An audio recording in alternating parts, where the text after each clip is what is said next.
Rowdy కుర్రోళ్ళు అని అద్భుతమైన బ్లాక్ బస్టర్ అందుకున్నటువంటి ప్రొడ్యూసర్, రాకాసాతో మన అందరినీ పలకరించబోతున్నటువంటి ప్రొడ్యూసర్ నిహారిక గారిని మాట్లాడవలసిందిగా రిక్వెస్ట్ చేస్తున్నాం.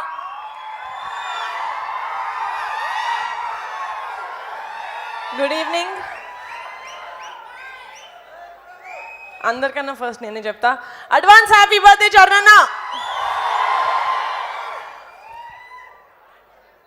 యాక్టర్గా mega power star Ram Charan గారి గురించి మాట్లాడే అంత పెద్దదాన్ని కాదు.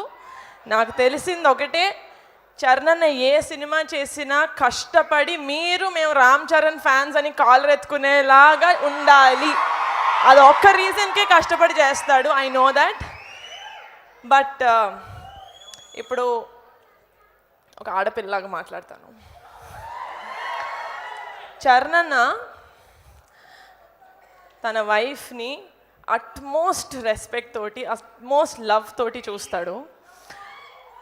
తన అక్కల్ని చెల్లెల్లాగా చూసుకుంటాడు, చెల్లెల్ని కూతురులాగా చూసుకుంటాడు, కూతుర్ని అమ్మలాగా చూసుకుంటాడు, అమ్మని దేవతలాగా చూసుకుంటాడు.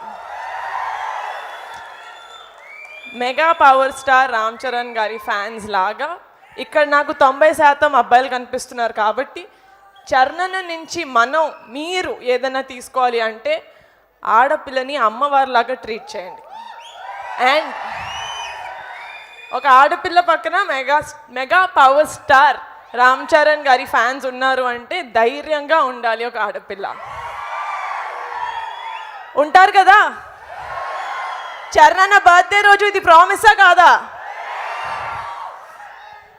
ఐ రియలీ హోప్ చరణ్ హెల్దీగా, హ్యాపీగా, లైఫ్ లాంగ్ ఉండాలని మనస్ఫూర్తిగా కోరుకుంటున్నాను. Thank you so much. I love you so much Charan. వీళ్ళందరికన్నా ఒక మెట్టు ఎక్కువ నాకు నువ్వు అంటే ఇష్టం. What a wonderful speech Niharika Konidela గారు అదరగొట్టేశారు, అంతే, మామూలుగా కాదు. సో ఇప్పుడు స్వీటెస్ట్ ప్రొడ్యూసర్